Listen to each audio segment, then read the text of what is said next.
nimanka marka waxa ahaadaanta ka riday sidaad ogtahay diintu waa naqliyo mashaayikh baa loo samaystaayo kitaabkan iyo fannigan oo waa la akhristaayo sanad bay leedahay oo wakaas waxa inta la bowsado oo risaalaad yar yar oo la soo daalacdo ba la rabaa inta ayada in arriga lagu xukumo oo la yiraahdo diintu saasay qabtaa bas diintii kale iyo kutubtii midna laga warqabo mashaayikh looma le lama akhrisan sanad looma le saas la rabaa markii in lagu socdo waxaan marka boosiga wax ku saabsan oo khaladaad dhacay inaan miisaalo soo qaato nin baa dadka daweyn jiray oo dibbigu sameyn jiray oo kutubta dibbigu inta daalacdo geede iyo hadba wixii uu maariyay kitaab uu ka daalacdo buu ku daweyn jiray maalinta kitaab daalacanayo wuxuu ku arkay xadiidka garanaysaano alhabatu sawdaa'u dawaa'un likulli daa illa sam habatu sawdaa soma habatu sawdaa bahasha la yiraahdo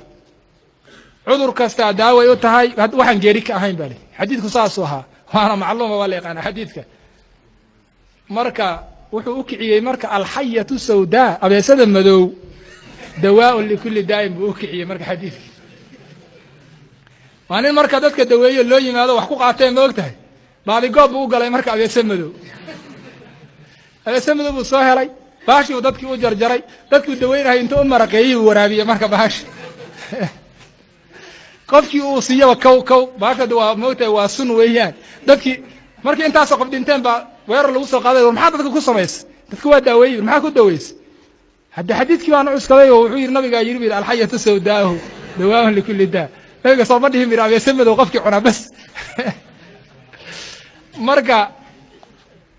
markaas bal xageed ku aray soo bixi war meeshan alhabatu sawdaa waa ku taal xadiidkuna sidoo ahaay marka dadkii mafkeedii lagu leeyay Soomaa marka ninkaas habatu sawdaa iyadoo laga hadlayo muxuu ku qalab qaaday xayamadu abeesa madow buu ku qalab qaaday Soomaa qoladan weer dawacayadoo weer calaan laga hadlayo dhurwa u qalab qaadeen bawsiga dibkiisa way bawsadeen mooyaane ma akhriso waxana taa waa halkaas mid kale wuxuu yiri nimankan culimada mootahay as-salaf wal khalaf labada qaybood waa kuwa wuxuu yiri khalaf dadka la yiraahdo waa diinta cadowgeeda weey hadba midka u sii cilmi badan baana diinta ugu sii cadowsan oo maxaa dhacay nabigu wuxuu yiri yaxmilu hada ad-diin min kulli khalafin aduwwun lahu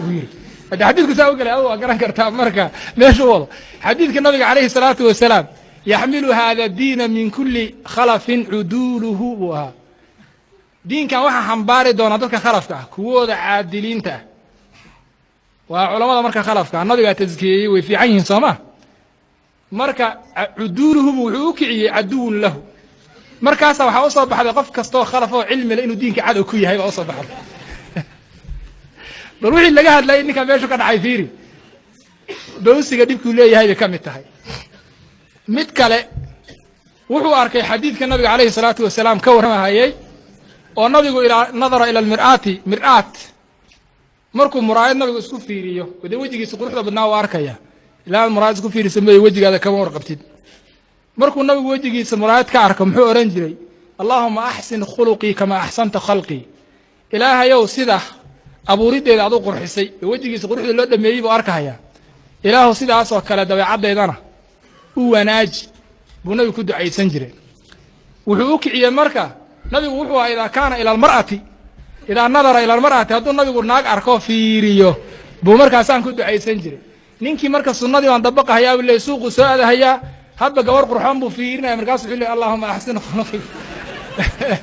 hadda sunnu dabaqayaa ninkaa sunnu noolaynaya nabiga calayhi salaatu wasalaam sunnadii nabigu noolaynaya marka ninkaas marka waa nooc kale ayadana bawsiga